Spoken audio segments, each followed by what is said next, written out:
Hello and welcome to our show, Midwest Weekly, starring myself, Hairwiz, and my co-host, CLT.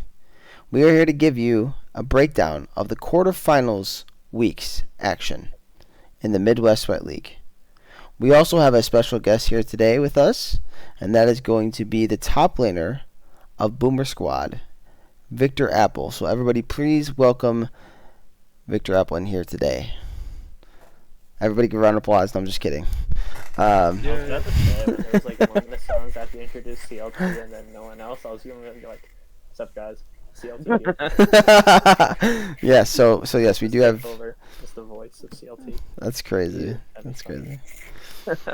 Okay, so yeah, so we're gonna discuss quarterfinals, like I said. The first matchup we had, or at least it actually is the first matchup of the week, but the first one we're gonna discuss is gonna be Sad Jellyfish versus Big Back Laners.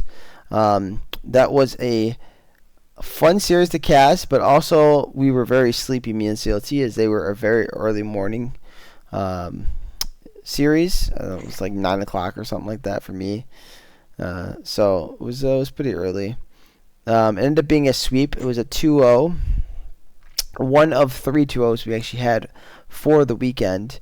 But I think it was still a pretty tightly contested series, all things considered. So I will lead off with CLT, and I'll let him give you a breakdown of game one.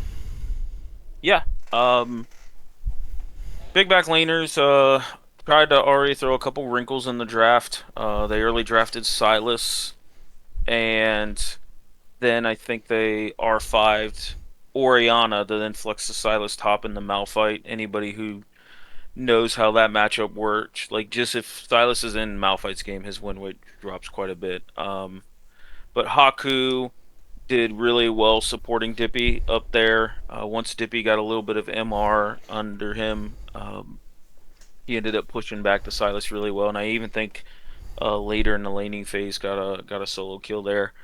Um, so yeah, there was definitely a little bit of resources thrown at Dippy to help mitigate that matchup, but um, after that, Haku's just started making plays all over the map. When you have such an immobile bot laners as Senna, Jin, it's really hard to like position so you don't get dove, and then you have Jarvan ult, Xerath ult, Caitlyn ult, just all of those getting thrown into there, and that ended up kind of just turning the whole tide of the game. As you can see, like the damage was evenly spread, 20 to 25% damage across all four for Sad Jellyfish.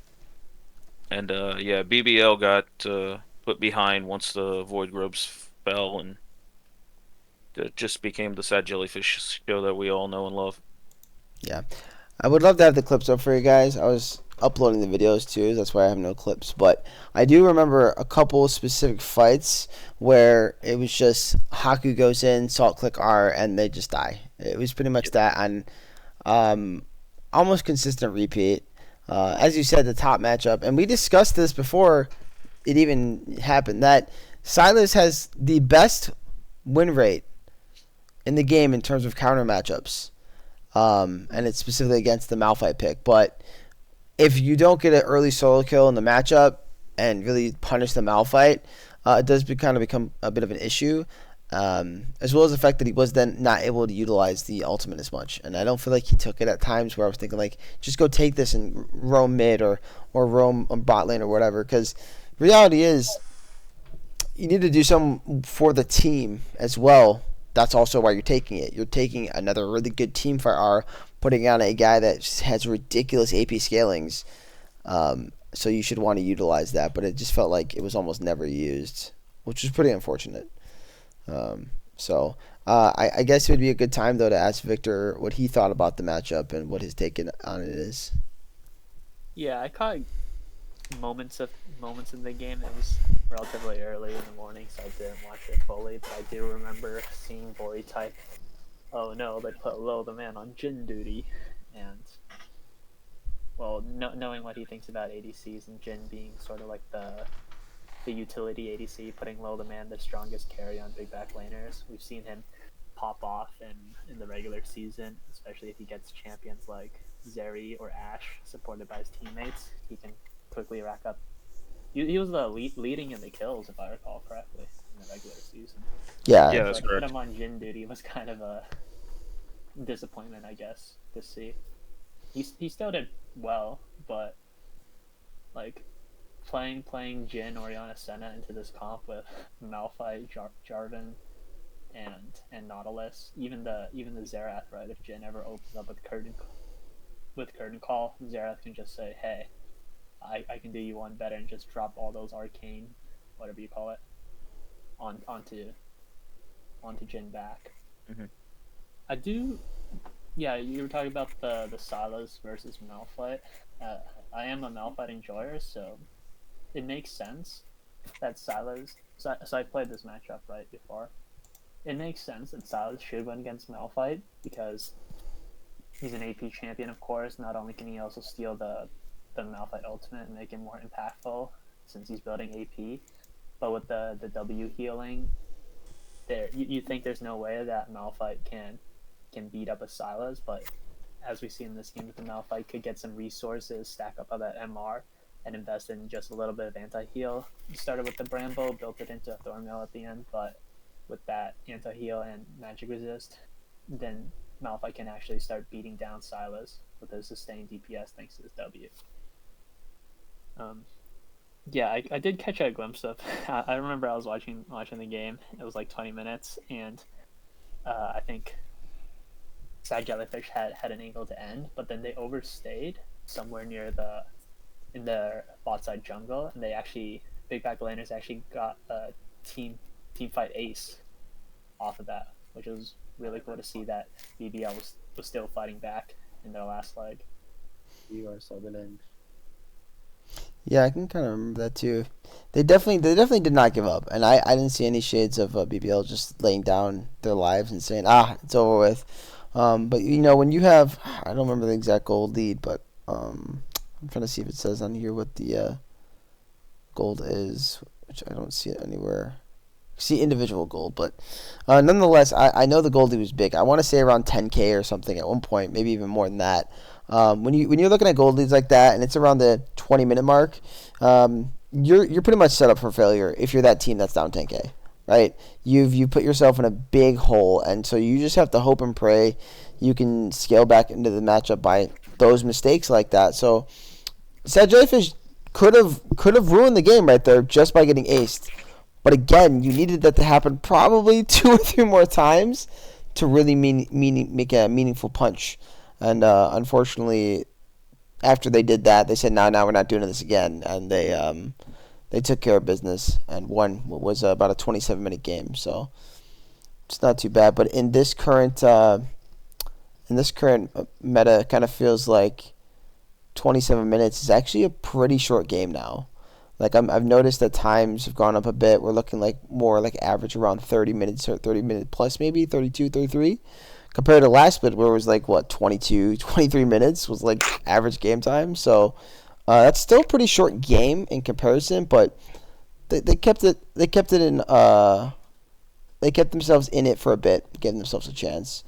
Other thing to note is Shanti, another really good performance, and I wanted to point her out because she doesn't really die much. I don't know if anyone else has noticed that, but like her KDAs are always really good. She has a substantial amount of kills. She's not necessarily always doing the most damage on the team, but obviously she's usually one of the carries. But not dying on 80 carry is just like relatively insane in general. But when we consider the game state for the last 4 or 5 seasons, it's really really good. So she's really really performing in a role that can be more difficult to perform in at times. Even though there is a team set up for you to do so, it's still impressive. So I just wanted to point that out as well. Yeah, if you take out those subs, Shanti was tied with Marcuti for top KDA in the regular season. Yeah, I'm definitely not surprised. And Marcuti's had a wonderful split too. I just wanted to point out Eddie Carey specifically because I would anticipate most of the time AD carries are gonna die the most just because they're like they got this big monkey on their back, right? Everyone's like kill the AD carry, which I think is hilarious because sometimes the AD carry doesn't even matter. But no offense to AD carries. So, There's some but that'll agree with you on the AD side. yeah, Victor's teammate. Um, but let's go ahead and get into game two here. See, let's see. Was there anything to note in this series? I mean, Um, game. Game two, definitely seemed like a little more of a comfortable standard draft for BBL. You got Low the Man on a little more of a mobile, like carry style team fighter, like playmaker instead of utility. But Sad Jellyfish, I think, responded quite well. You've seen the Kled come out against Renekton, so he definitely matches like the early game brawler that Renekton wants to be. And Mark Cutie on this Herrick actually was a really, really good pick into such a low range comp that BBO was sporting. So, um, all in all, I think Sad Jellyfish drafted really well in this series.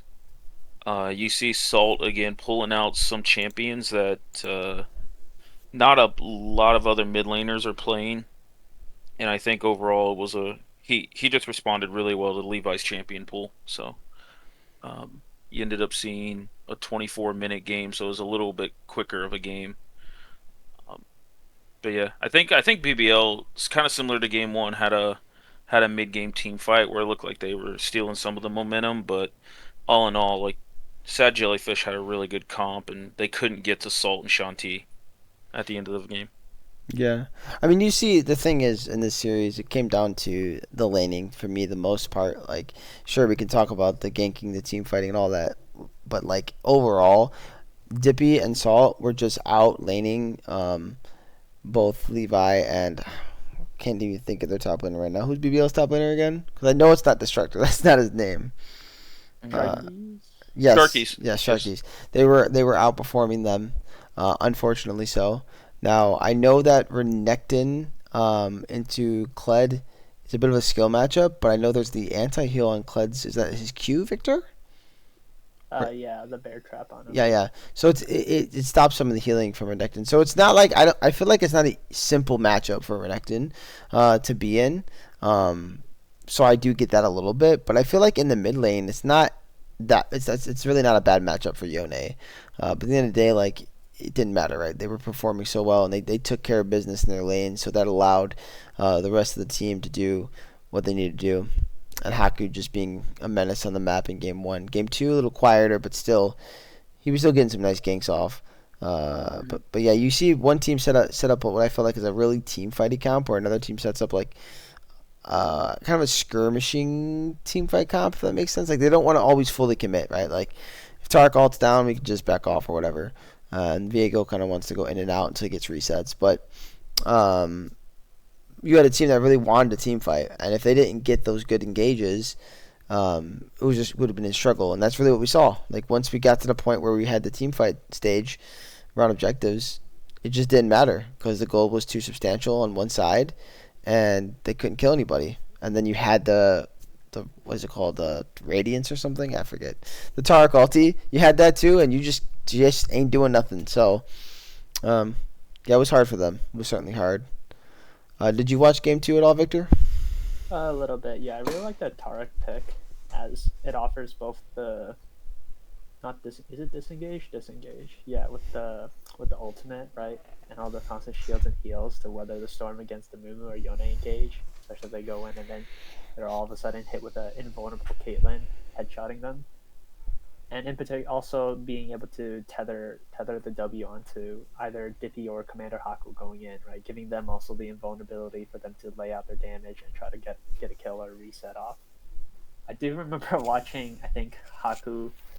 You were talking about the top lane matchup, Renekton versus Kled. I do remember the Renekton was shoved in early, and Haku wrapped around for the dive, but Sad Jellyfish ended up flubbing that, and I don't remember who casted it. Was it you? Yeah. Because you called out like, oh, the Renekton could have flash W'd off of Yes. there, got a Yes. kill under the tower. I'm like, Hmm.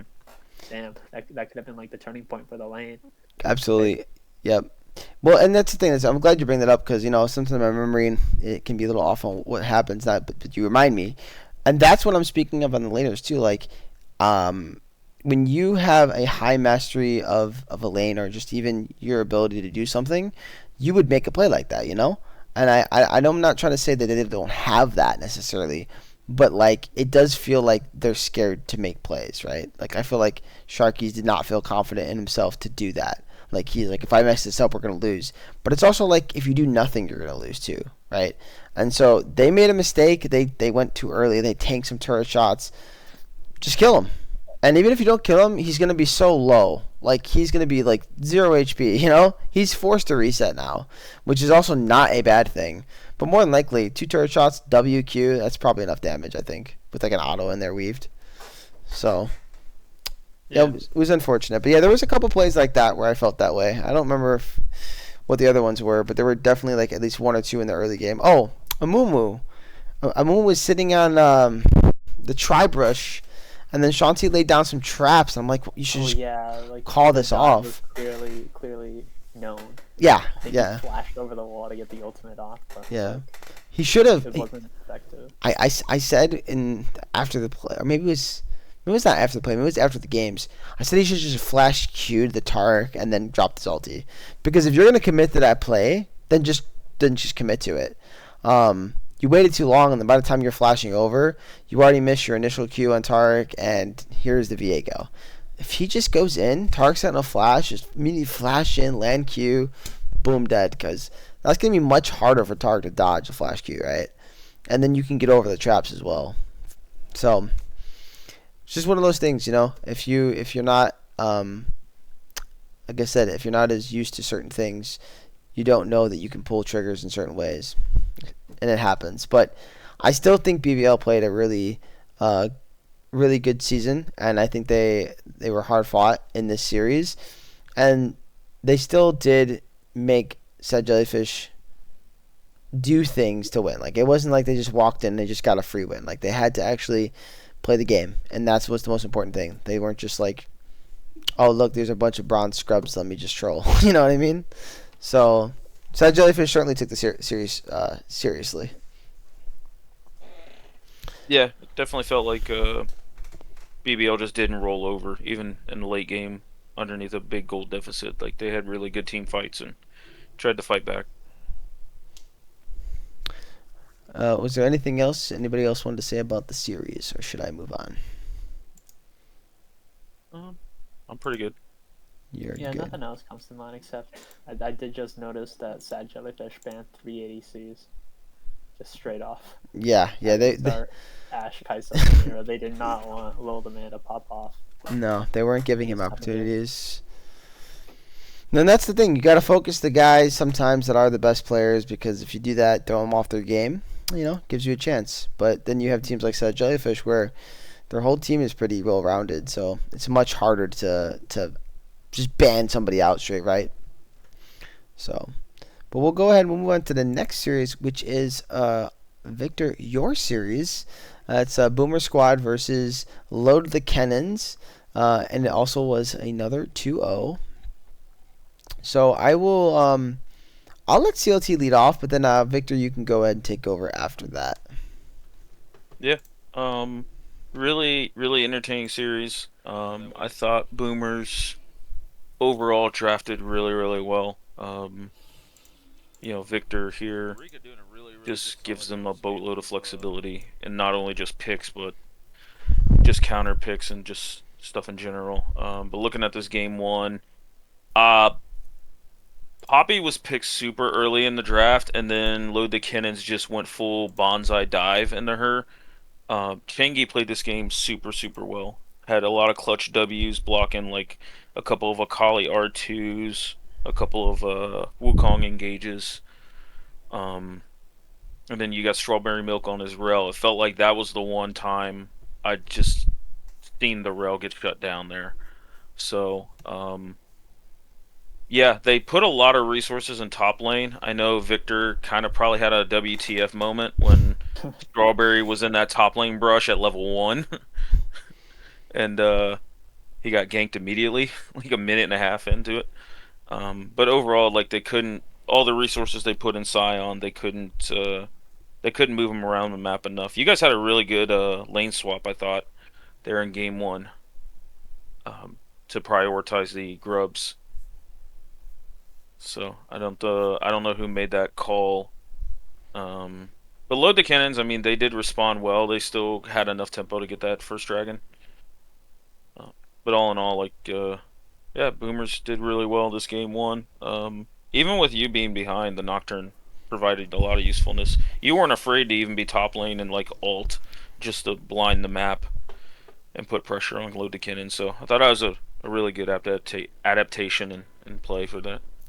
I mean, you can kind of go into that a little bit more. Yeah, I think the game one was definitely a really fun game. I think we had to play the map very well after falling behind early to claw back through the game. We were able to pick up I think 5 grubs and all the early dragons. So by lane swapping around and getting the first move, we were able to accomplish that. The lane swap idea was actually something we went into this match to like that was our game plan at the beginning. We were planning around a minute before the first grub spawn to switch so that we'd have more members on the top side for those grubs. It just coincidentally happened that I fell behind an insane amount off of that level 1 gank from strawberry milk, Mm-hmm. and then also not respecting the frozen ace Wukong gank again on level 2. I think I was like 5 CS level 2 to 18 CS level 3 Scion with 2 kills. So, not my best early game. Yeah, I think his first back was what, like Giant's Belt, Ruby Crystal, and it's like, what are you gonna do? Yeah, and like we did have the intention at lane swap still, but because of the lane state, the lane swap was also actually like beneficial in the losing situation. Obviously, it would have been like better if I wasn't behind, but because I was behind, it was still like a good play. It got me back in the game, right? Uh, since we swapped first, load the cannons were behind in the match, and as a result, we're able to keep shoving waves in and crashing them. And I think a couple times around the first and the second Crub spawn, I know that I was watching like the replay, and uh, load the cannons were definitely it appeared that they were confused on what to do because I was able to get a lot of time in the bot side where their ADC and support roamed back top to contest the grubs. And then I was able to pick up a ton of plates, like 4 plates bot and then 4 plates top again when we lane swapped back for Dragon, which actually like accelerated me a lot in that game. And I was able to use my lead to not only pressure the sides, but also like just use my ultimate straight up to help my teammates secure objectives by blinding the map, like you said. I'm not afraid to just ult Mm-hmm. without selecting a target just for that utility.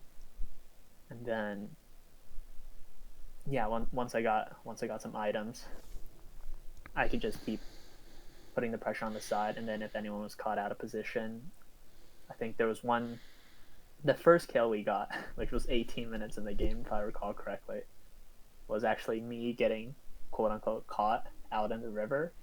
They were sieging. They just load the cannons just dropped the Rift Herald mid, and they were sieging the mid tower. Then I decided to walk up through the river to try to like put a light pressure on them, make them back off, but they collapsed onto me instead. But at that point, I already had my first item, and I was relatively tanky, and we were actually able to turn that fight around and get ourselves the first kills for our team. Yeah, I felt like both of you actually this week. I know Hare played some Nocturne. Not to go too deep into that, we'll go over it. But there was a lot of situations where Nocturne looked like it was caught out, and next thing you know, you guys just freaking NASCAR by off screen, and then you make a play somewhere else with your team. Um, so that was actually really cool because there was a couple times in the cast I'm like, oh, this Nocturne's caught out, and then ends up turning around the play. So Yeah, I think the big one was definitely that 18-minute fight. Mm-hmm. Yeah, it was a little earlier than 18 minutes, but yeah, there was a fight at 18 minutes though too. There was another Drake fight around 18 minutes. I'm There's a showing. lot of fighting this whole weekend. Yeah, yeah. I'm showing some of the game right now because I actually have your guys' game available for people to watch a little bit of it. But yeah, I'll definitely say like if I was just looking at it and just kind of looking at score lines and I knew nothing about the game, um, I'm not surprised that the Rel struggled just because Poppy is a counter to Rel in the bot lane. Um, and it's pretty unfortunate because Strawberry is super good on the champion, but I don't know how much he plays into Poppy specifically. Um, but yeah, I would have never known that you had a rough early game because you finished 8-2 and 8. I would have think, oh, cool. The Nocturne top was really, really good. It was really strong. It just popped off, which it technically did. But like, and you don't know that. Again, you had a rough early game. You wouldn't think that Yeah. if you only watched the first 4 minutes. Yeah, if you watch the first 4 minutes, you're thinking this guy's gonna run it down and finish, 0-10. But but yeah, I was surprised to see Frozen pick Wukong. Yeah, that first game you did mention, like the CLT mentioned that the Poppy was picked early, right? We prepared that as a counter into the Rel, and then they just doubled down on the dive and dashes with Wukong and Akali 3-4. Yeah. Which we thought was surprising to see. Yeah, the Akali I think is okay here, even regardless of the Poppy existing, just because I think she can side lane and just can try to kill the Yone in 1v1s or you in 1v1s as well. I think it's a little harder to kill you, but you get my point. I'm just saying that for Frozen, I don't really see him playing stuff like Wukong very often. So it just surprised me to see him pick something like that. I would have think he would want the Shyvana, which you guys took. I don't know when you guys took it.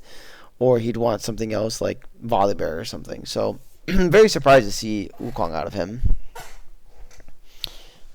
Yeah, I Yeah. don't know what he plays, but I guess they were trying to focus around their team identity, which was just hard dive.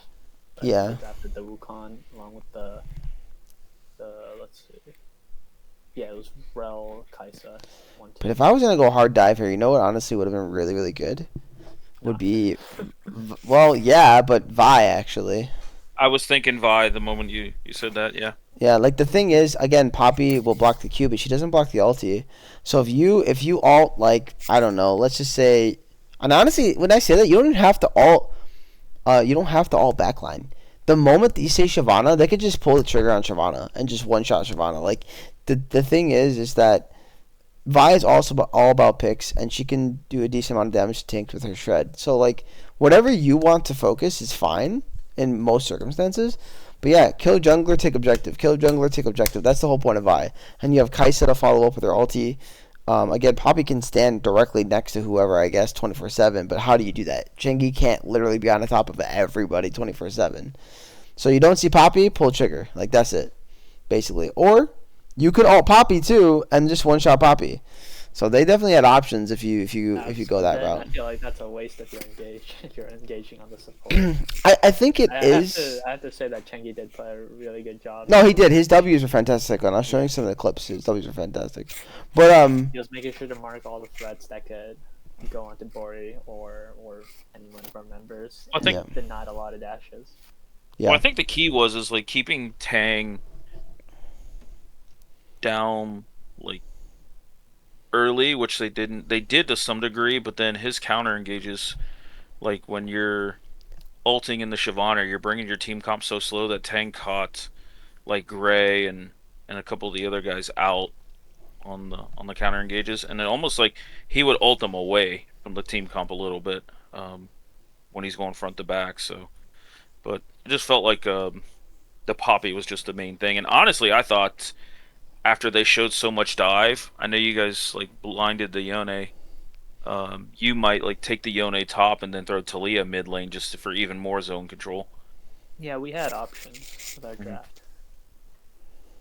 We could also like flex the Poppy too and take out something more even more disengaged in the support role if they went more and more into if they drafted like Vi, for example, instead of Wukong. Yeah, it was a lot of dive, but it wasn't really enough hard engage. to break your guys' comp. Because once Bori got Seraphs, it's like, what are you gonna do? Dive onto a Seraphine with Seraph shield, and she has her own shields. Hmm. Yeah.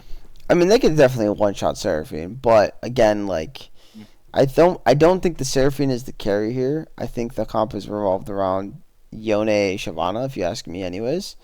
Um, sure, again, Victor's like Nocturne could certainly carry the game, and in the end, I would argue that he was definitely a carry in the game.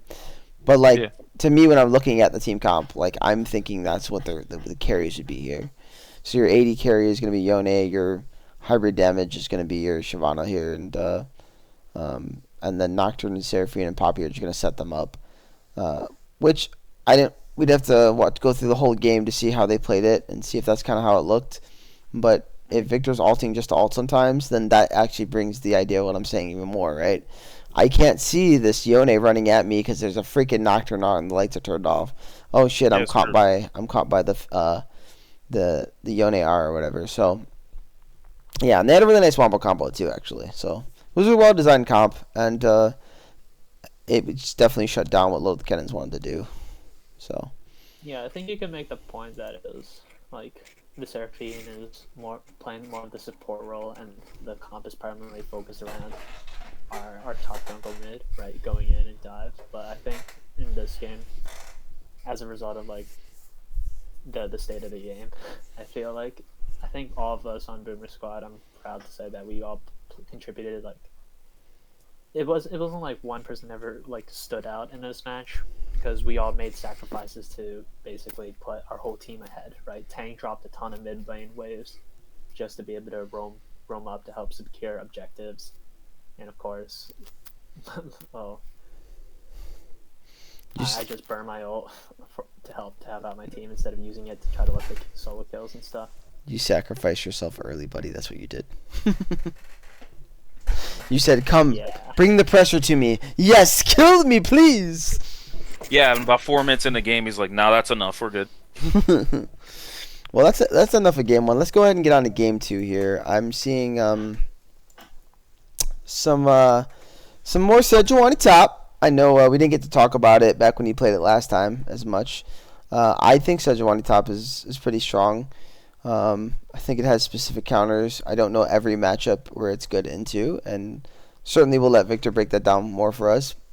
On the other side of things, seeing a Karma Ziggs lane against Leona Kaisa. That seems interesting. I don't think it's bad if you're the Karma Ziggs, but man, like you gotta be on your P's and Q's in that lane. And it looks like they might not have been on their P's and Q's. I could be wrong.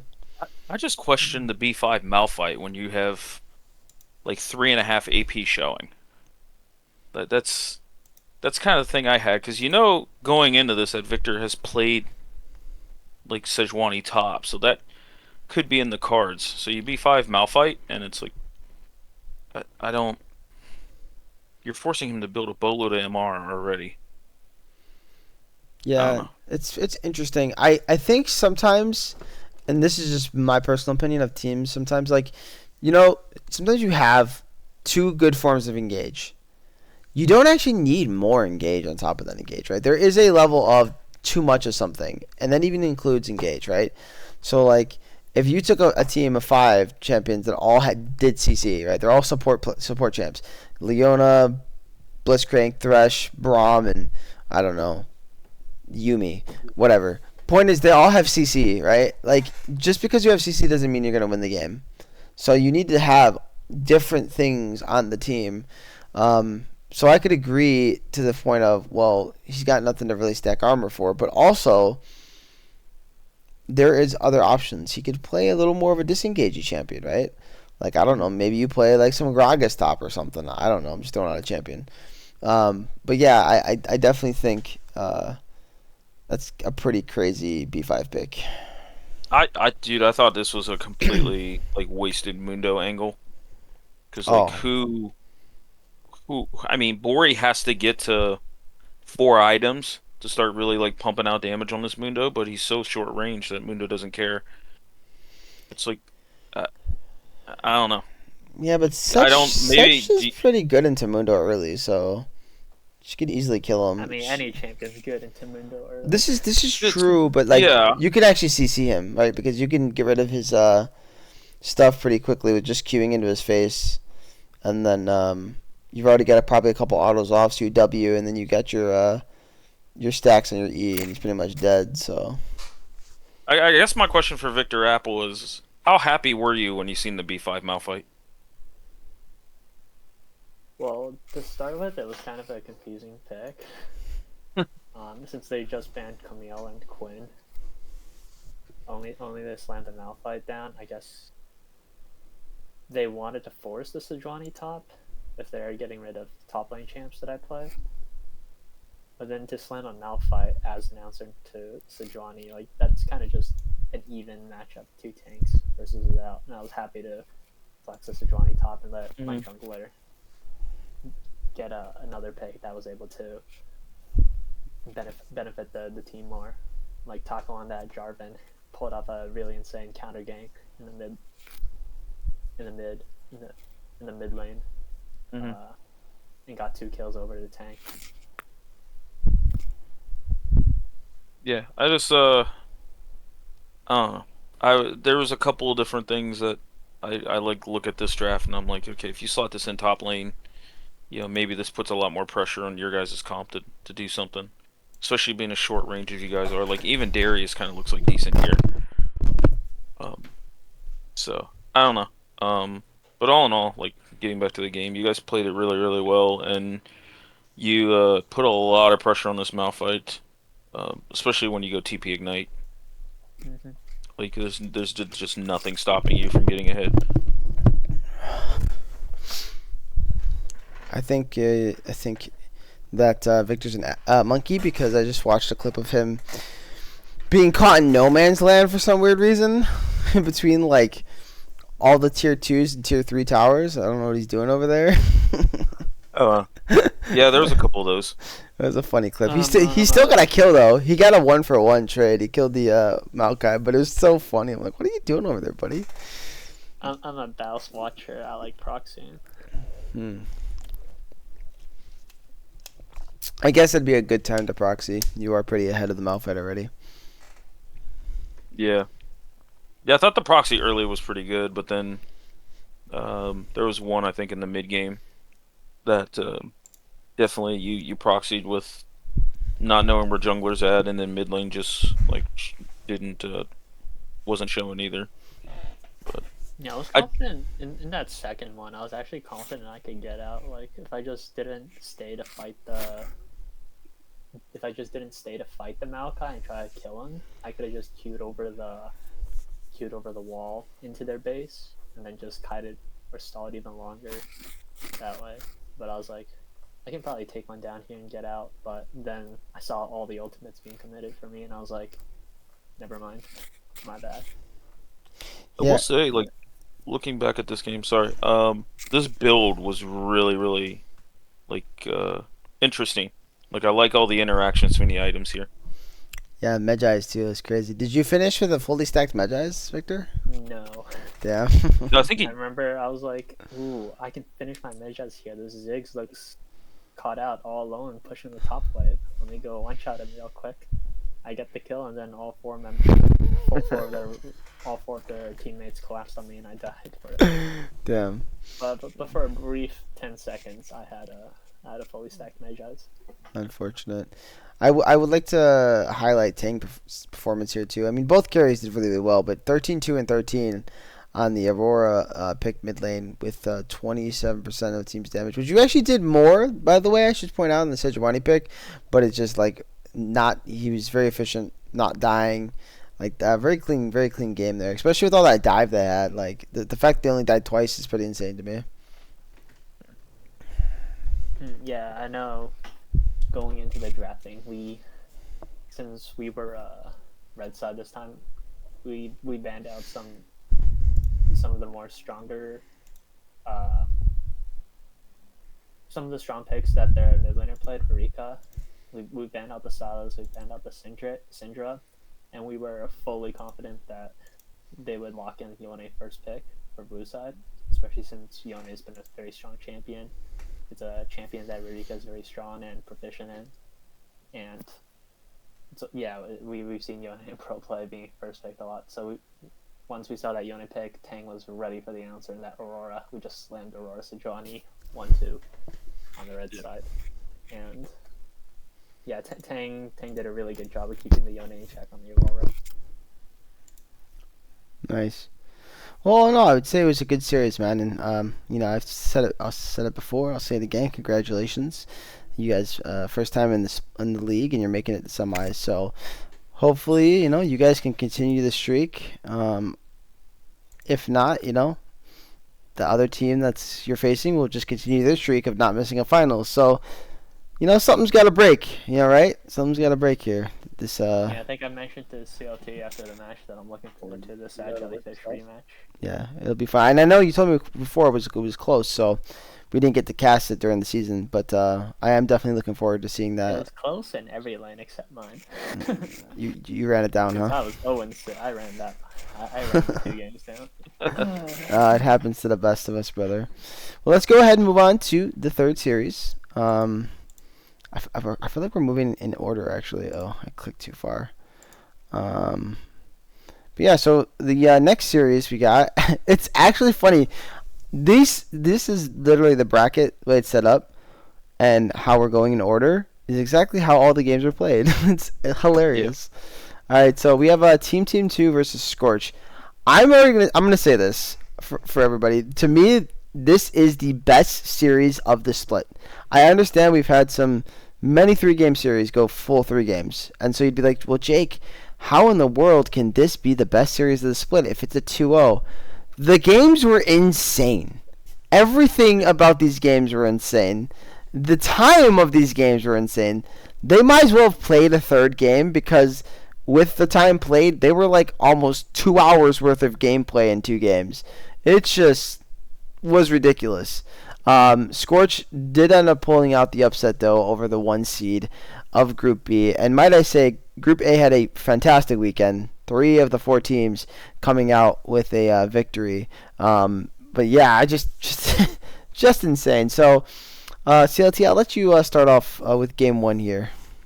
Well, I haven't caught all of Game 1, but just going off of what you were telling me there in the cast, it's a very interesting draft. I know you're not super high on Trundle Top, but I like. I'm sorry, Trundle Jungle. My apologies. But I actually thought like it was a really good spot for it overall. Team had an interesting comp. I know Zelda unfortunately could not play this weekend, so they got a sub in, and this sub showed like a different wrinkle with the Yasuo, and I like what they supported him with. You have like the pillar for displacement. You got Cho'Gath as the knockup as well, but Tom on this Renekton, I can only imagine how this lane went. Actually, looking into the game, he's like 6 minutes in with 3 kills, so he snowballed that mid lane super hard.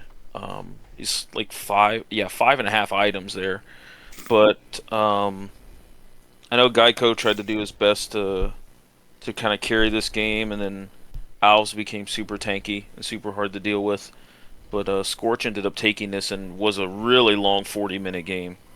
Yes. I know I joined you on Game 2, so maybe you can elaborate. Wasn't there like a lane swap in this game? That was kind of questionable. Yeah. So Team 2 actually lane swapped their bot lane top and vice versa. Top lane to bot. They did it at like basically the beginning of the game. Like it was right away, more or less. And I know, we've been seeing it at Worlds. We've been seeing it prior to Worlds as well. But I know they nerfed it, right? They nerfed the way turret plating is now and tower damage. Yeah. So it seemed a little strange to do that, as well as like if you consider doing it for the matchup purposes. I don't feel like neither matchup is bad. Like I don't think Cho'Gath into Mordekaiser is like, oh, this Cho'Gath's gonna run it down. I'm sorry, this Mordekaiser. No, the Cho. Yeah, right. Because they swapped. I don't think Cho's gonna run it down. I don't think it's that bad of a matchup. And Victor, you could let me know if it is or not. And And then on the other side, I don't think Geico and Amzuri's Caitlyn, what the heck is Karma? My brain, guys, is a bad matchup in a Jinx Nami either. I'd even argue that's probably a good lane for them. So it did seem strange. Like I don't really know why they did it, but they did it. And I think overall the Jinx actually came out slightly ahead on that lane swap. So it was a very interesting decision for them to do. But yeah, can we talk about top lane real quick? Is that a favorable matchup for either of them, or is it pretty much an even matchup? I think it's probably Mordekaiser favored slightly, since Mordekaiser does have percent magic health damage on his passive, and has the tools to basically, like, fist fight Cho'Gath early. I don't think it necessitates a lane swap though, especially since you already have a winning bot side and Caitlyn Karma versus Jinx Nami. And like you said, by lane swapping, the plates up in the top lane are being forced for 5 minutes, so then Jinx is able to get a lead off the lane swap since she can push the wave and get turret plates against the Cho'Gath. I didn't quite catch most of the early games since we were finishing up our boomers versus lowly cannons. But I did remember watching the VODs and I peeked in a little bit and I was pretty surprised to see the Renekton pick from Temp. And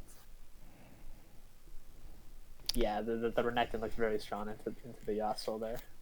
Yeah, no, that Tom was my highlight of this specific game. I mean, he did really well the whole series, but this specific game, this guy was an absolute monster.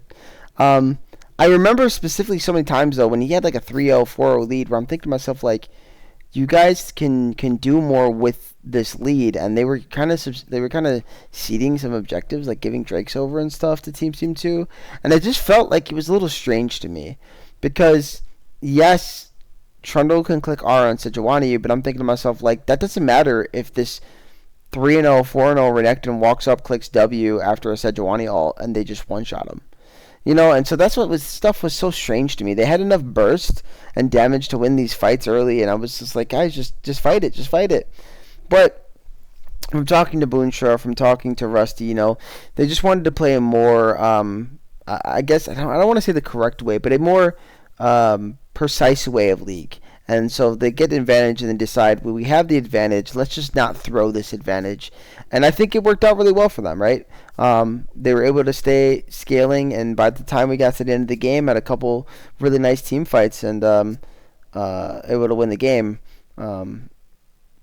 This game, I think, only had like 2 Barons, maybe. But maybe it was 2 Barons, 3 Barons. I don't remember. The first game I think was just 2 Barons. Nonetheless, there was too many Barons in the series, and Drakes and Elder Drakes and everything to keep track of. But yeah, overall, it was a really well played series by both teams. But yeah, the Renekton was just too much, and Jinx with a couple cross map rockets to get her ahead too, even more ahead, I should say, was pretty massive. And then Rusty just setting up for the team. So it was a very, very interesting game one, to say the least. And I thought it felt like this series was going to go 3 just based off of the first game. I'm like, these teams are tightly like contested. There's no chance that we're going to get a sweep. But as I say that, we did in game 2, so we'll talk about game 2. The 53-minute game, that is. God, this game. Oh. Just looking at the I do remember I watched some of the match here, and I have to say that Morgana is a champion. So I like that pick. Again, it's Morgana. You know, we could talk about that because we see the pro. I could have sort of maybe saw this at Worlds even recently. You did, yeah. Yeah, they picked Vi, then they took the Morgana jungle as a counter. It's a great pick. It makes so much sense. The problem is, here's the problem, is that they had triple AP, number 1, between Mundo, Morgana, Brand, on one side of the map, which I would never agree with. So, like, if you're in Yasuo, why not just pick it this game? The other thing is that they didn't really have any way to get into fights. So it felt like most of the time, like players would be able to walk away safely on the side of Scorch, even though I felt like they should be caught out. Like, sure, Alves can land a Q here or there, but if it's not a Q on a major target like a Syndra or a Senna, they're just like, whatever. Are you gonna kill me? Like, you can try. I'm gonna just click Malphite R and run if you're really gonna try, or I'm gonna click Malphite run and go into you instead. So it was very interesting. But man, what a darn game. There's so much to talk about in this game. We could probably talk about this game for a year. So let's start with this. Let's talk about Boonstra here, man. Let's talk about Boonstra because he had two key team fights. One was at Elder Drake and one was at Baron. And that Baron one was nuts. Like, I don't even think they should have won the team fight. I just see Vi flying in and Malphite flying into the back line and just basically doing nothing back there. And Mundo was just sitting there smacking on this freaking poor Varus while Calico is trying to help him out. And then finally kills the Mundo, and then he just ends up with a quadra kill. And just goes off, flashes into Geico, says, I'll take this 1v1, let's go, and wins it without his ult. Like, just a monster team fight. And then turns around and does a similar thing at the Elder Drake, gets the Elder for his team, and then they basically just win the game after that. Like, what an absolute monster. Was insane. So, I want to give props to him because this was, like, to me, one of his best series I've ever seen him play throughout the last three splits. Just unbelievable, brother. Like, you should take your hat off for yourself, man, because you were instrumental. Also, the other reason I feel like the Morgana might not have worked as well, Victor, was because the Syndra was just like constantly breaking the shield and just one-shotting Bran, one-shotting the Nami. Anybody walks up, you're one-shot. So that might have been part of the problem. Yeah, that's definitely the problem because the spell shield, right? It's you can only block one thing with it, the Malphite. But then if you look at the draft, you got Vi ultimate, you got Malphite ultimate, you got Syndra burst, you got even Varus can land a Chain of Corruption. It's just you can't rely on this flimsy purple shield for everything. Yeah. I do remember one fight around the Baron Pit near the red buff. I think they just layered everything on top of Geico, and it just popped like that. Yeah. And the reason why Rusty picked the Vi 100% is the moment you see Geico pull the Zeri out, he's like, no, we gotta pull out the Vi. So I love the pick. He had a bit of an adaptation in the build. He said, you know what, like, I'm not going to be able to really do much because now this Morgana exists, so I might as well just do as much damage as I can when I go in. And so he went for the Profane, he went for the Serpent's Fang, the Edge of Night. He was trying to just do the damage. He's like, I'm going to go and I'm going to die, it's fine. And that's what he did. And sometimes he'd actually live, which was even funnier to me, because it's like this Vi should be dead like almost 100% of the time just because of the way this comp is drafted by Team 2. But he definitely performed regardless of the handicap he was given. I mean, 8 and 16. That's really, really phenomenal scoreline from Rusty there. CLT, what do you have to note from this game, though? Oh, God, we could, like you said, we could talk a whole lot about this game. I thought it was just a battle of the 80 carries, like, through and through. Like, both teams did an insane job supporting them. Scorch obviously had a much better engaged comp to try and just solo out Geico. But Geico also put himself in the positions where, like, if they're going to do it, he's probably pulling Vi over a wall and 1v1ing them, like he did in a couple of the dragon fights. And, like, Nami had some really good bubbles, really good tidal waves to, like, try and at least push back the rest of the comp. But Team 2 just... It could have went either way, honestly. I thought they were going to get the Elder Dragon when Rusty died to Gromp. Sorry about that, Rusty. You got that clip? You got that clip? Yeah, you need to begin to get that out. So I gotta go back and pull up the game and get the clip because your OBS like kind of just you know how when the game ends and it like kind of resets itself, like your client, it did that right when he died to Gromp. I went back and looked at it that exact night. I was like, oh man. But No, I think Tim on this Syndra was really well. I don't know enough about Jazz Goblin like try to theory craft what else he could have picked in there. Um, I felt like something artillery mage wise would have been like decent, just so they could run through a lot more stuff. But Owls on this Morgana played really well too, up until the black shield was useful up until it just got outscaled. Um, because even Boonstra kind of can shred it a little bit with the W procs and Wits End doing magic damage. Um, it just doesn't get the most amount of value late game. But all in all, like this was the most entertaining game and the most entertaining series, probably of the split, to be honest. Yeah. So this was so back and forth. If we ever have like one of those fun award shows where it's like best 1v1 of the split, all that type of stuff, like this would be winning that, best series of the split award, right? Like that'd be this right here. And we've had some great series. Like I'm not gonna sit here and act like we didn't. I can't think of all of them off the top of my head. I know there's a Washed Up Gamer series that was crazy. I don't remember who that was Week against. 7 washed up, yeah, Yeah, washed up versus Load the Cannons, I think was it? yeah, maybe. But there was a couple. Like it's not like I'm trying to say that all these other series can't even come close. No, they do come close. It's just when you get a 53-minute game followed up after a 39-minute game, you're just like you're in for it. And this game, I think this game had 4 Barons actually. Like I feel like there was 4 Barons this game because it was insane. And just one Elder, but that's because by the time we fought over Elder, it was so late in the game because um, the first 3 Drakes I think went over to Team 2, and then slowly but surely Scorch kept clawing back and getting Drakes. And I know that Rusty had like at least 1 or 2 steals in that series on the Drakes too. So it's just Yeah. like they just kept climbing back. Get a Drake here, get a Drake here. Next thing you know, they got 4 Drakes now, and they got Soul, and finally we're getting an Elder Drake at like 40 minutes plus in the game. It's just absolutely insane. But yeah, congratulations to Scorch. It was a big victory for them. And I know they've been trying to get to finals. They've been trying to do that for a long time.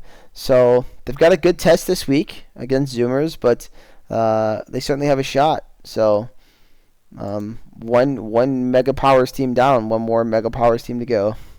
hmm But let's go ahead and jump into the final series of the weekend and how we finally got a full 3 game series. We thought we weren't going to get it. We thought the streak was going to be broken this split, and yet it was not, as we had Small Brains versus Zoomers, and what was certainly another battle of the ages. I think it was actually a really good series as well.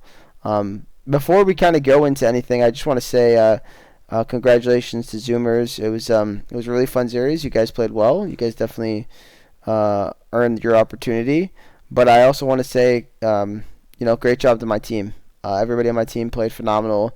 I was worried about coming back and how I was going to play, but I thought personally I played, to be honest with you, the best series of the split for me on a personal level. I really did. And so it felt good to be back. It just sucked that it had to end the way it did. But Mono had unbelievable performance throughout the series. Fid was just everywhere, finding play after play after play. I mean, he was another highlight of that.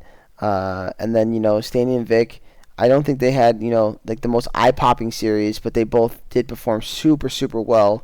In the comms, they were very communicative, and we were on top of so many things together. But sometimes things don't go your way. You make a couple mistakes. We just got too aggressive a couple times, and it ended up costing us. So.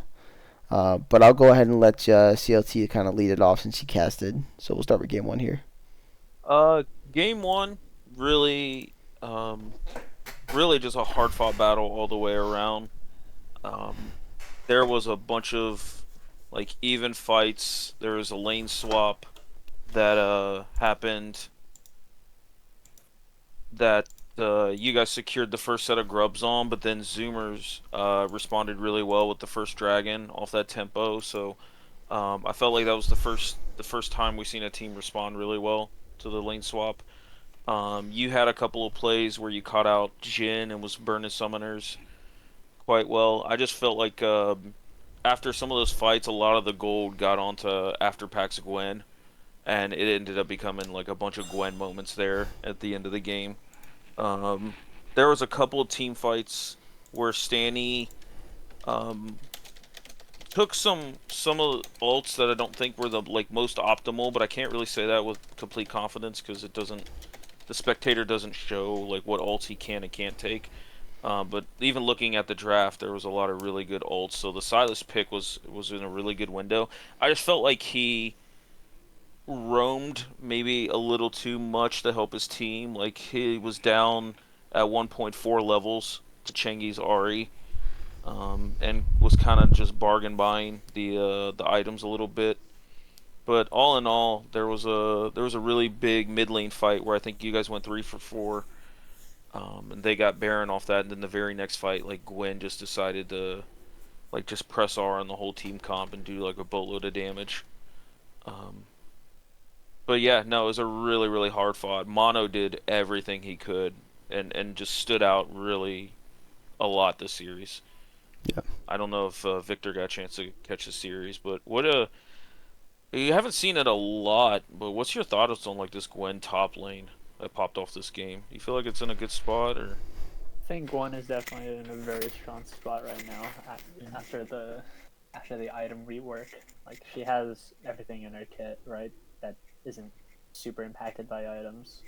True damage, percent max health, magic damage, etc., etc.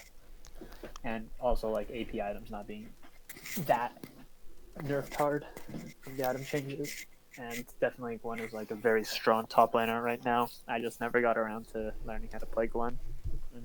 So I'm glad she's getting nerfed for 14.21. do you feel like she's a really solid answer to like Aurora? Because we've seen a lot of Aurora top this series Yeah, actually. they've played Aurora in all 3 games, if I recall correctly. But again, I don't play either of the 2 champions really, so I don't know the matchup too well. But I guess with second win Doran's shield, you could sustain the matchup as Gwen, and then eventually you'll outscale and become a split push menace. Yeah. Yeah, absolutely. I do also want to say, Standby did have some really nice mechanical kicks in the series. Oh, It was that very reminds me. Every time I saw the Lee Sin kick a Kai'Sa into the team, only for the Kai'Sa to just ult back off the Lee Sin, I'm like, Yeah. yeah, it There was was pretty a funny. But at the same point, it's not the worst, right? Because you're still getting Kai'Sa ult out. yeah. Even if it's for your Yeah. life. I will say if the Gwen just didn't get ahead in some of these team fights, and if we didn't make a couple errors where we're just pushing too hard, like we're trying to be a little too aggressive when our cooldowns are down on certain members, I feel confident in saying this that we would have won that game one. Um, Even with the Gwen being pretty strong, we just kept overstepping and overstaying, and it cost us, And sometimes you got to learn the hard way. So this is our lesson to chill out sometimes, and just fight around objectives specifically, and and not worry so much about this kill, because if we get them to burn an ult, if we get them to burn a flash, whatever it is, it's fine. Just leave. Right? We could just go back to the Herald. We can go back to the Baron. We can go back to the Drake. Whatever the objective is we initially wanted to fight over. But that's what I really felt like this game one was. Like, this was just us finding good plays, but then got to a certain point where the plays, even though if they looked good, we just stayed too committed, and then more members of Zoomers would show up, and then we'd get punished for it. So, Yeah. Yeah, there was a really big overstay. It was like around the 28, 30-minute mark up top lane where you guys tried to dive Gwen, she survived, and then you had no cooldowns for the next engage team fight. yeah, that was insane. She lived, by the way. It was crazy. But Yeah. no one marked the fact that she had the Seeker's Arm Guard in her inventory. I think I don't think it was Azania's yet, but she had Seekers, and that's something you got to note, right? You have to note that if you're going to try to engage in a situation like that. So she doesn't have that, she dies there, and it's good. We shut her down, we get turret, it's nice. But yeah, that's a part of the video game. So let's go ahead and get into game two, and I'll just start by saying, don't ever pick Zoe jungle into me again. because you're gonna be taking a nap with the fishies like you were. Uh, all respect. I understand you play it, but you're not pulling that on off on me, man. All right. I was just kind of curious of your guys' conversation in the draft because, like, did you have an idea that this was going to be a Briar support? Okay, no, I did note that this was probably a Zoe jungle though, and then Yeah. then Briar got picked, and I'm like, wait, I guess they're taking Zoe support probably then, because the guy's a really good Briar. Like Standby's a really really good Briar, so I'm like, okay, he's gonna play Briar here, and then I'll just Rammus into it. It's a simple counter. It's so easy, man. And Mono always jokes. He's like, "Why is your best champion Rammus?" Is what he says to me. And I'm like, "It's not. It's just, I don't know. I'm a menace on the pick." Yeah, with Mundo, it's just strong in situations, so you pick it. And the thing is, if you look at this game, like, I don't think Rammus is the perfect pick here. Like, I should have died to Chengi ulting me at like around the dragon pit, and it was the funniest thing. I'm literally going to imitate my reaction. Oh shit! There's a fucking Annie. Fuck! I'm ghosting. I'm ghosting. Oh, I'm living, and I'm laughing my ass off as I'm living. Oh, he flashed! Like literally, that was my reaction. It was the funniest thing to me. I'm like, I should be so fucking dead here. Vic's like, why are you ghosting? I'm like, because he's flashing. If I don't ghost it, I'm dead. It was so fucking hilarious. But yeah, the pick could have been punished, but I got 2 MR items and I was just unkillable, man. Like Zoe tickled me. I think Zoe healed me actually. Yeah. I also like to stand out in this game. Stanny's laning phase looked really, really strong here. He looked way more comfortable in this Yasuo than he did like the Silas last game. But I think there was a mono pop off like at the end of this game, if I remember correctly, where he just went like straight Ultra Instinct. Yeah, well, I had to back him up. I think it was like after a slightly losing fight, it was just Hairwiz and Mono still alive, right? Yep. And they were trying to run away, but there was nowhere to run, so they ran into the base. Mono finished one of the Nexus towers, and then turned on, I don't remember who was chasing, but turned on someone with the ultimate, got the kill. Then stopwatched the Yone Q3, finished him off with Hairwiz, and then they just ended the game right there. Yeah, we 2v4'd was what happened. So I went in and I CC'd up Zoe while I believe he was fighting the Annie in a 1v1. I feel like that's who it was. And then after we killed both of them, it was then Yone raid boss came in, and then I got like a taunt on the Yone as he took his E back, so he actually ended up walking back to me. And this was after like a mono flash, and then we ended up killing the Yone, and then maybe Briar came in at the end there, and we killed Briar real quick. But yeah, Briar support seemed a little int. Did not seem like it worked out very well. From what I'm understanding, I think they might have accidentally picked it. And if that's the case, for future, if you ever accidentally pick stuff, we don't mind you saying what you meant to pick, unless you're just straight up like, when you accidentally pick, it's more of a I'm panic picking, right? So just I guess it would depend on the circumstance. If you just panic pick and you don't have a pick in mind, you just monkey in it, that's different. But like if you meant to pick, I don't know, Alistar, and you picked, Briar, which by the way are close in terms of your ABCs, guys, alphabetical order. If that happens, then okay, maybe it's a mistake, but yeah, I don't really know what the circumstance was, but I'm hearing that they might have accidentally picked it, or at least panic picked it, and it didn't seem like it really worked out very well. Obviously, the counter existed in the game, which is Rammus, so I just free taunt every time, and the champion dies. But yeah, it was a really, really fun game too, and we played a little more focused in this game, I will say, compared to game one. We weren't as aggressive, and it paid off. We did play a little bit of hero game at the end there, but it was a fun game. It was a really, really fun game, and I think the drafts by both teams were pretty interesting on both parts, to be honest, because I don't think our draft was perfect necessarily, but it certainly worked out. A little better than theirs though, right? Like again, like I think if you're gonna Zoe jungle, I really think this. If you want to do some off-meta Zoe jungle stuff, you might want to save that for R4, R5. Like, you might want to save that for the very end of your draft, so that way you can hopefully pick in a situation where it's more favorable for yourself. Because you had 2 meatballs and a Yasuo. It's really not easy to like do what you want to do as Zoe there. So Yeah, I think I also mentioned to CLT on cast where I think Zoomers actually draft a comp around the Zoe jungle. Like don't go another magic damage dealer. Make sure it's into like squishy members. Make sure you have front line so that Zoe can safely poke from a distance. Then this Zoe jungle can pop off, right? Because Standby definitely less comfortable playing the Zoe jungle. I think CLT caught up the Hex Splash trick where Zoe just channels Hex Splash while doing the jungle clear to get that W. Yeah. To get that W off the clearing. Yeah, you get a passive auto attack and then the 3 orbs on the W. Yeah, it's pretty good.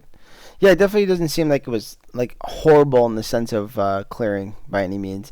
But as my top laner said, you could pretty much jungle anything these days in terms of clear. Like it's kind of ridiculous. You can clear camps as Trundle. That's not the problem. It's ganking. It's ganking that's the issue for Trundle. Yeah, you could do almost any champion. It's just it's not always about the clear, right? It's about the gank setup. It's about the objective control. There's a lot of things that go into a good jungle champion, and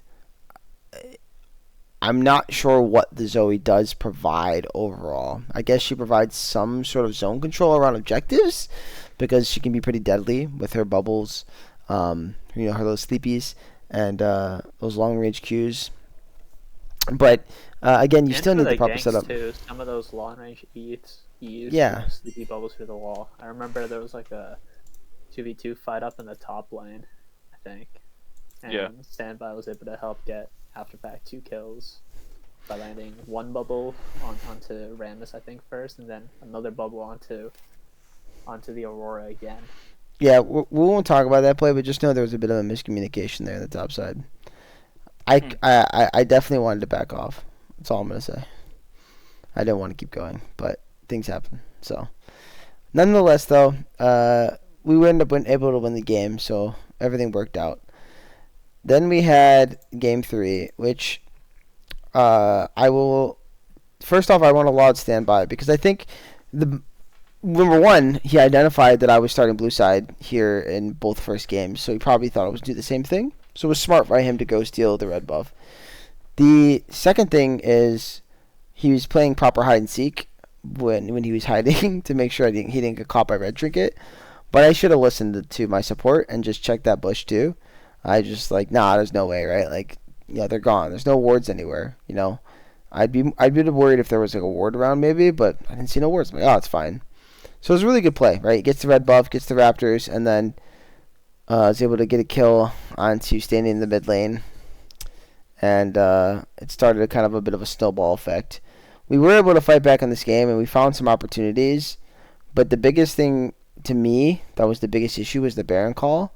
There was it just we weren't all synced properly on the plan with how we wanted to execute that Baron, and it happens. You can't be perfect. I think if we are on the same page as a full 5, the Baron works out better, whether we are able to get the Baron or turn and win the fight perfectly or not. It's one of those things, and I think that was pretty much the final straw that kind of broke the camel's back for that game for us, and what led to us eventually losing. But up to that point, even the adversity we went through, we were able to survive a bit. So. Yeah, I think I remember which Baron fight you were talking about. I remember I was also mentioning to CLT that it came down to like some close margins, like the Aurora ultimate wasn't able to get fully off because she died in the middle of it, and then Viego was able to pick up reset off of that. I think we also mentioned that the Vigar wasn't able to kill the Viego because the Viego was able to dodge the damage from picking up the soul, and then off of that, it was just like a clean TP flank, I think, from After Pact, collapsing on from the top side, and then it was just a big winning fight around that Baron. Yeah. For that. Yeah, so it was a good game 3 though. Like I still think we found many opportunities. I know I was like a couple times like just screw it. I'm gonna dive in this LeBlanc because I'm just not afraid of the LeBlanc. Just click W on one ability, I should be fine, and that's how most fights went for me anytime I did that. But yeah, I was trying my best to mark her, to keep her out of fights when I could. But unfortunately, we just weren't able to find enough advantages and blew a couple opportunities we might have had. And then CC Star was just unkillable on this Mundo, so Yeah. it was pretty I like rough. the idea with the Nocturne and the Maokai counter pick into the LeBlanc. You know, to lock her down if she goes in. But Yeah. then that Mundo just buys so much space for their team. Like we mentioned with the Rammus, sometimes there's just a game where these picks are just strong in these scenarios. That's why you pick them, right? Many AD attackers, Rammus, no tank killers, Mundo, and that Mundo is just able to zone off like Vigar, Sivir, everyone from following up on the Nocturne engages. Yeah. Yeah, in hindsight, if I could go back in time, I definitely would make some changes in draft stuff. I even thought about while we were drafting, and sometimes you just don't speak up, and it gets you in a bad situation. And I definitely regret how it went because I know for a fact we could have drafted at least better. Doesn't mean we win the game, but just we could have drafted a little It was better still there. close. Yeah, it went to like 30. Yeah. We can see the No, game I went to think 30. I think we still played well. That's what I was saying. I'm happy with the performance from the team. Like I don't think we didn't give up. We didn't run it down. Nobody was like playing like complete shit. Like we played our hearts out. Just wasn't enough. And sometimes it's just not your day, and it's just the reality. And they earned their victory. Also to note, this game did feature CC Star coming back because Chengi was filling in for the first two games. That also could throw a little of the rhythm off too. Potentially, yeah. Yeah. New player, new play style, new champions. Yep. So there's a lot of factors, but I mean overall at the end of the day, like they were the better team this time around, and they earned their victory and they earned their right to now be in the semifinals against Scorch. But I will say I feel really confident that if we played this series again, we could win the series. Just like what I mean by that is like if we played again tomorrow, like I feel like we could definitely still win. But on this day, it just wasn't our day. So congratulations to you guys. CLT, was there anything else you wanted to note on the series? No.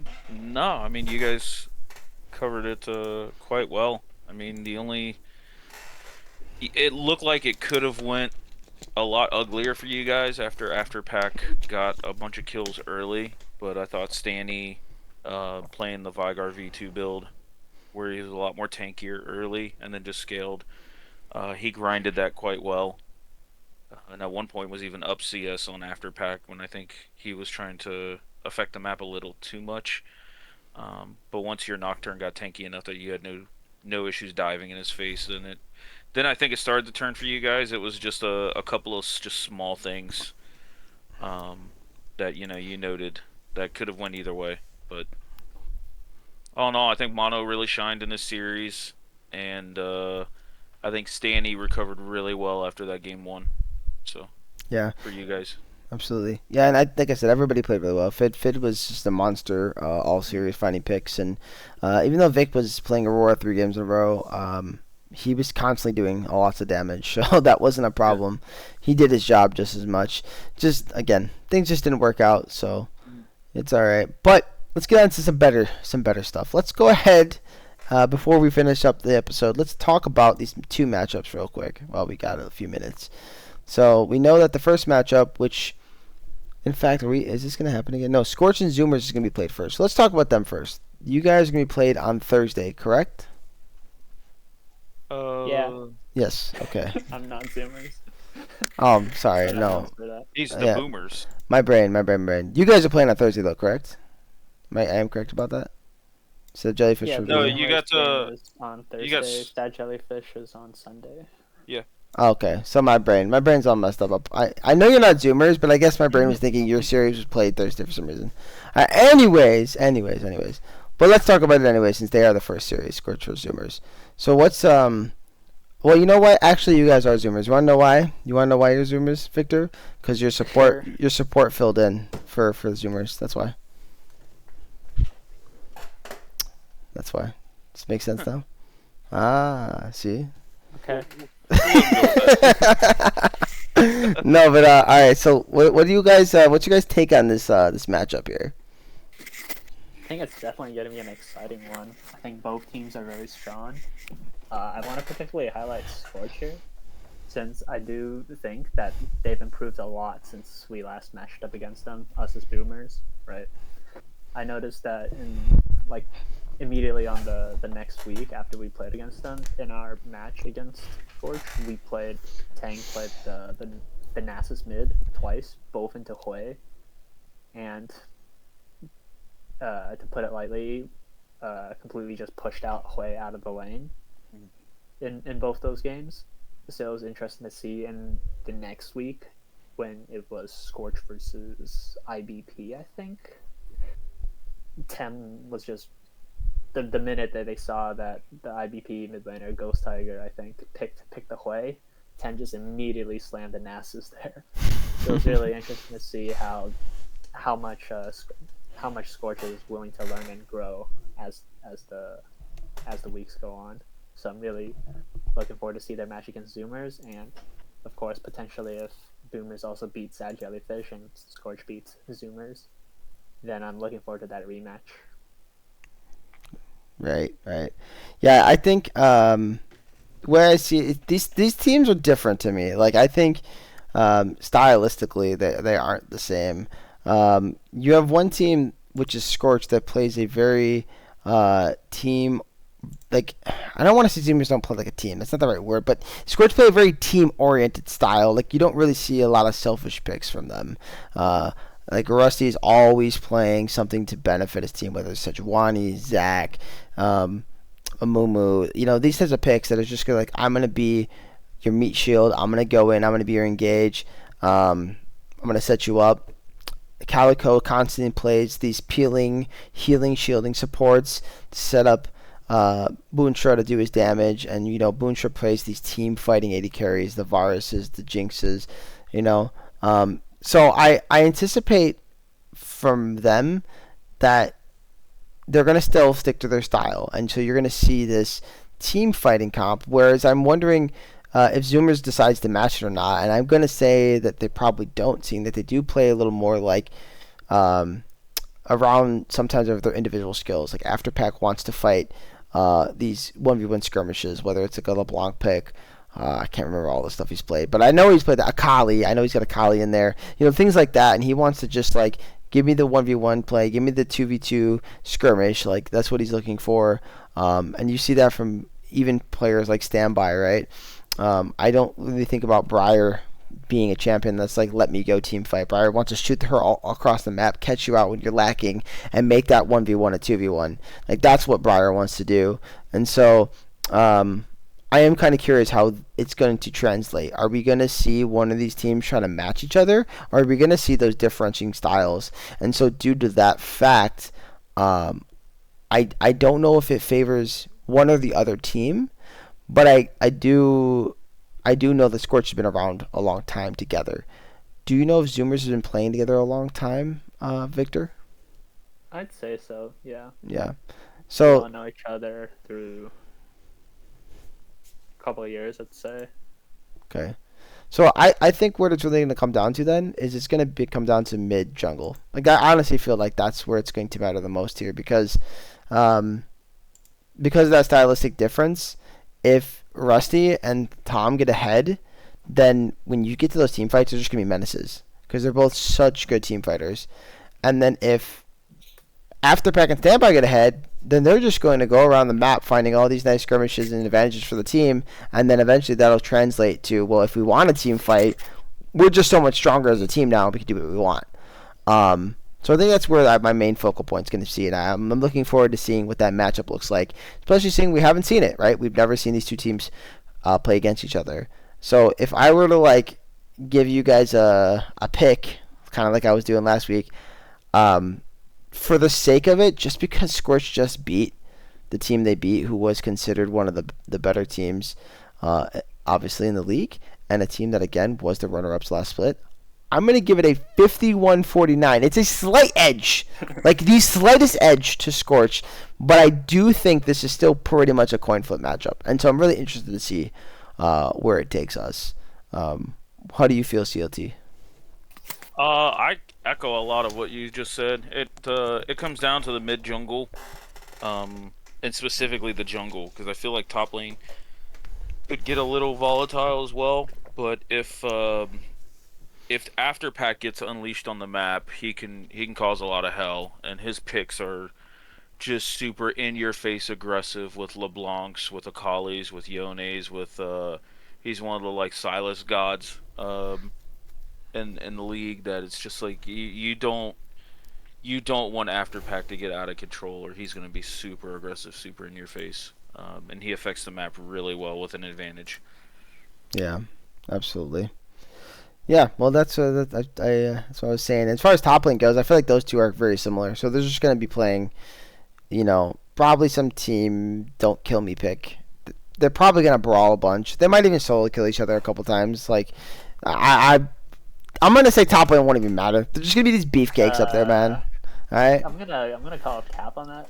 I was patiently wait. I was when you were saying that the focus is around mid jungle, I really wanted to also throw on top lane right there, because although we haven't seen much of CC Star, right? I know a lot of the Zoomers game haven't been played, or haven't been like casted, and then especially near the end of the week, right, where they had team out, they had a bye, and then even CC Star was subbed out for the first 2 games here.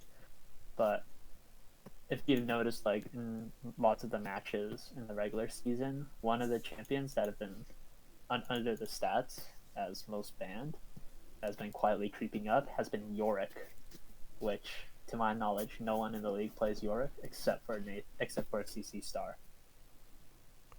And that being one of his very strong comfort champions, I feel like he might not actually ever get to see the Yorick open up for him. I thought he played it one time, actually. I could have swore he played it against MTE. I think he did. So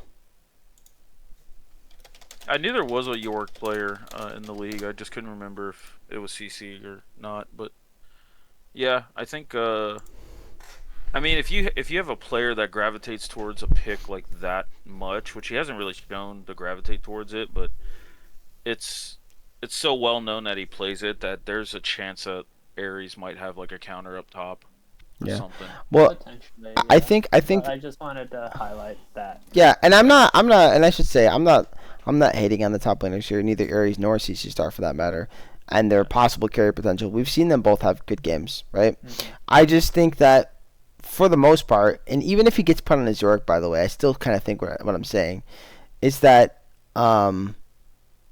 the series in totality will be revolved around mid jungle, but I could see maybe a game in there, like 1 out of 3, let's say, because I feel like this is gonna go 3 games. 1 out of 3, maybe being more around top lane a bit. Maybe they give Yorick over because they say screw it, let's see what this guy's got, right? Because simply put, like Yorick does have a lot of bad early matchups. And even in the late game, it's not like he just walks up and smacks you and you die. Like, I know it's kind of what he does, but it's not exactly just what it is, right? There are things he has to play around, and there are champions that can still dominate him in the mid late game. So it'll be very interesting, and I'll be looking forward to what the top laners do, because I think they're still going to slap each other. Like, I'm not going to be surprised if both of them are like 1-1 at like 6 minutes. I don't know. They just every time I watch top laners, they do that. But like, Ares likes to brawl, and I know this guy. Like, I've seen C Star a little bit. I know he likes to brawl too. So I just won't be surprised by it. Yeah. I think if they pick a super fightery matchup, it's whichever jungler comes top first, typically.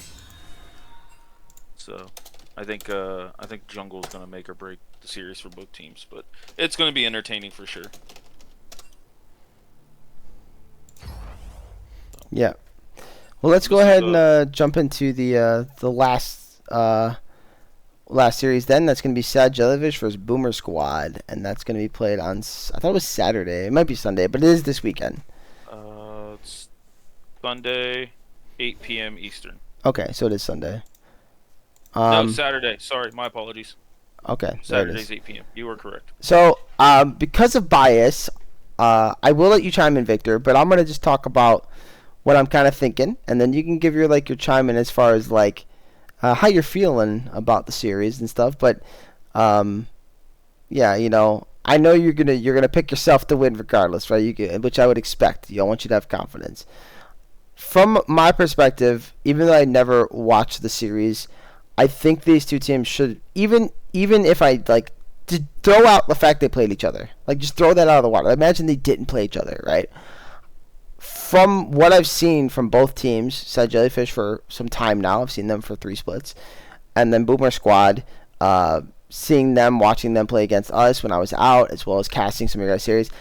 I think these two teams are very, very closely matched. I think they're both very, very good squads that know how to play the game together, and that's something that's important to note. They know how to play together, right? And not all teams know how to do that, even ones that are good.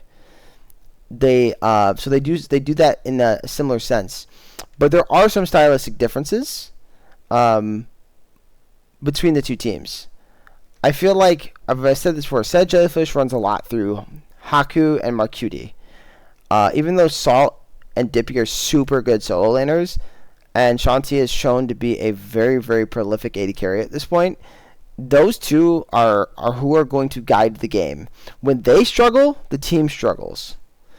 I don't know if that's maybe like shot calling. I don't know if that's just that they set so much up for the team or what that is. But when I see that happen, I tend to see that they struggle. They can lose games that way. On the flip side of things, we've kind of noted the how when you guys played against the Cannons and how I found a lot of similarities in what the two teams want to do. You guys still play a very team-oriented style that is a lot about, okay, Archer, jump on that tank, jump on, the Sejuani's, I don't remember all his picks, but I'm just going to throw out tanky champions for now, because I can't remember everything. The Amumu's, the Zax, you get the point. He plays stuff for the team, though, right? A J4, I think I've seen him play. And he's setting you up. And it reminds me a lot of Scorch, actually, like, with that setup. And then you guys have, like, a really relaxing, chill bot lane. Even though I know Bori can be an absolute stud and a star, just like Boonstra, it just sometimes, he's like, I'm just going to play Seraphine and chill. Which, again, reminds me of Boonstra, by the way. He does that same thing. He plays Seraphine and Ziggs and whatever else. So I feel like it's basically reminds me of a lot of the matchup we just talked about. Literally, it's kind of the same situation to me. So I think it's going to come down to, in this series, specifically, can Archer match Haku's pace? And if he can, then you guys will do very well against Sad Jellyfish. But if he struggles, then Haku can run the map very well. On the other thing, it's going to be Chengi versus Marcuti. Can Chengi win lane or at least match roams that Marcuti pulls off? And if you guys, again, can do that, then you guys will do well. As far as solo lanes, I think Tang's a really, really good player, and I expect him to match well into Salt here. I don't think it's going to be like anybody rolls anybody over. They're both very good at the video game. And then top lane. I think you're a really good top lane. You've got a lot of spicy picks. But Dippy is a guy that's got a pool and a bag bigger than Santa Claus's freaking whole entire, sack of freaking presents, okay? You got to pick for him. You pull out like Zed top, he's gonna pull something out. You're like, what the hell is this shit? Like, that's the type of player Dippy is. So it's always tough for anybody, whether it's you or any other top laner in the league, to play against him because of that just giant pull he has. But Dippy does have weaknesses too, just like any player, right?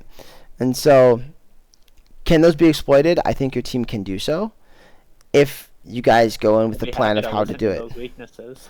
Well, I'm not just gonna give the way to just beat a team. That's not right, But no, I think that what I mean by that is you can see that when you watch them play, when they've made mistakes, when the team is messed up, right? And that's all I'm saying. And the VODs are out there, so. But they're a really good team. They won last split for a reason. They're back with an opportunity to get back to the finals for a reason. So when it comes down to it, I expect this series to be super tight. I'm gonna do exactly what I just did. I'm going to give it a 51-49 in favor of Sad Jellyfish, and this is not to hate on you guys. I'm giving them a slight edge because they have earned that. They beat you guys already in the matchup. Even if it was close, they still technically won. So I'm going to give them a slight edge. But I'm going to predict once again, it's going to go 3 games. And I don't think it's going to be a situation where I'd be surprised if you guys won. I won't be. It's going to be a fun series. CLT, I'll let you say what you want to say real quick, and then we'll let Victor chime in with anything he wants to say. Boy, you covered a lot there, my friend. This series, 51-49, I completely agree with that. I give the edge ultimately to Sad Jellyfish just because they're proven, they've done it, they've been here before.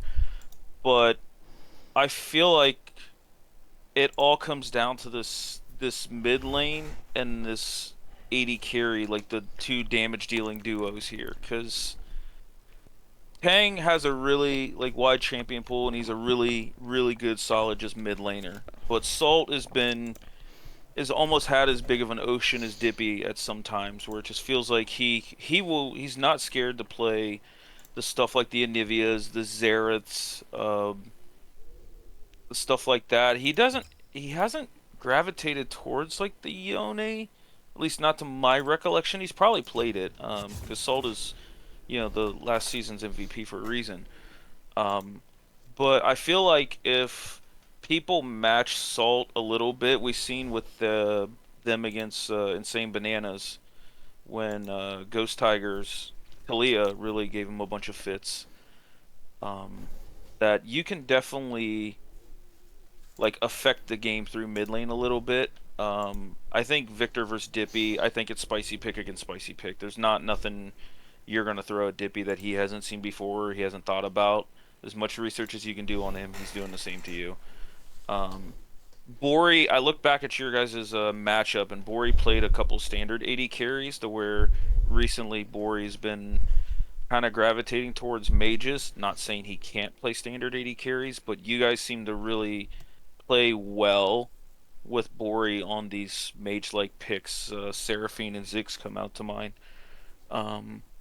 So that is going to be an interesting wrinkle to see how Sad Jellyfish deal with that. I think if they try to team fight the team fight, it's going to be whoever won draft in that regard. Because even though Bori's playing mages, he's still topping the damage chart. He's still affecting team fights with like clutch Seraphine ults or even Ziggs ults from across the map. So it's going to be a very entertaining series, and I think it's going to come down to who played better. But I would give the lean a little bit to Sad Jellyfish, just that they've proven it time and time again. But Boomers has improved a lot, and I'll be curious to see how your guys' style and team comps match up in the Sad Jellyfish now.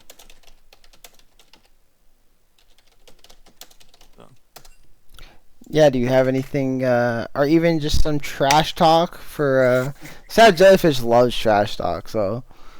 Mm-hmm. I'm aware. I've tuned in when they come on sometimes. I remember once, don't remember, it was probably the week after our match, where I think it was Marcuti or someone was on the Midwest Weekly. I think Bori was there too. So it Yeah. would have been. It was both of them, actually. Yeah. Yep. Mm-hmm. I remember when they were asked to comment on our match, our series. I remember Marcuti said something along the lines of when talking about our team, Boomers, that we have that they have more experience playing as a team together. It feels that they have more experience playing as a team together, and they're able to coordinate well and communicate well in their games. But the compliment that Marcuti gave our team was that even though it was set up like, I remember Marcuti said something along the lines of, your team has much better laners one-on-one, but it's because we have better team communication and coordination that we're able to come on top. I remember when he was giving that compliment about our laners being better, he made a slight modification to the statement. Most lanes. What he added. Because I remember my matchup against Dippy that week too. To say the least, it was not pretty. I think first match it was Orn versus Trundle. I got stomped. Second matchup, Sion versus Mundo. It wasn't any better. And definitely that week, the week two, weighing a bit on my mind since I do feel like I let my team down that week, especially in the game two, where I basically just let Mundo scale for free, and our team learned the hard lesson that Mundo goes where he pleases. Mhm. And yeah, I had a bad flank once. I hit a wall, I think. Also, I let myself get rolled over those 2 games, right? Well, So redemption yeah, arc to say the incoming. least, yeah, I'm looking forward to showing my worth. I definitely think I've improved a lot since that week 2. I'm now more confident in the champ pool that I've built. It's a little surprising to say the least. I mean, Sejuani, Nocturne, they're not traditional top laners you might come to expect. I'm sure Dippy is prepared to play against those 2 champions and potentially anything else that I might pull out. But since since I definitely think a lot of the top laners in the league, or at least the ones that I've played against, are definitely much more familiar with top than I am. Ares, Havoc come to mind as strong top laners. Even in week 1, Grey Ghost gave me a hard time from Denver Nuggets. And yeah, so I guess my point is that by introducing some of these spicy picks and some things that players might not be comfortable playing against, it's a learning experience for both of us, right? How to play the matchup. So I'm looking forward to what Dippy might surprise me with, as am I hoping that I'll be able to give Dippy a much better showing than I did week 2. Nice. Well said, Victor. And I think you will give him that, and I think it's going to be a fun series. So I guess we'll go ahead and kind of close it off here then, because we are already an hour and 41 minutes in, and I don't think anyone anticipated it being this long. It's only 4 games. I know. 4 matches. We stayed very detailed because they were playoffs. But I do want to say thank you, Victor, for coming on the show. Thank you for watching the show continuously and being active in the community. It's been awesome to get to know you. So keep that up, and hopefully your team can pull off a victory, and you can show Sad Jellyfish who's boss. If not, they're just going to do what they do and show you they are the boss. So... Oh yeah, I forgot to mention, since you guys both voted 51-49 in favor of Sad Jellyfish, I think, I don't know, it also wouldn't be fair to my teammates if I voted against them, so I'm going to say 51-49 Boomers here. No, I like it. I think that's why I noted the biggest thing was just that they've already been there and done that, and they did technically beat you guys. But it does feel close. Like, I don't anticipate what you guys were week 2 is what you guys are right now. So looking forward to it. Been 8 months of growth for that team. Yeah, for real. That low, so. Yeah, 8 months. That's a lot. 8 weeks. Sorry. 8 months. Sorry. Holy shit, they've been on the come up. Yeah, we've skipped a couple weeks. Yeah, my bad. Okay, well then let's go ahead and close this off then. So I'm just gonna say again, good luck to you guys, and you guys got anything to say before leaving? No, like last week, can't wait to see this series, and it's gonna be entertaining. Victor? Yeah, not much. Just looking forward to our match on Saturday, and also looking forward to watching the match between Scorch and Zoomers. Awesome. Tomorrow, actually. Yeah. Well, either we're gonna get the dream match of Zoomers versus Boomers, or we'll get something else entirely. All right, guys. GG, and thank you so much for coming to watch the show. Have a wonderful evening, and we will catch you tomorrow night for another banger series. We out.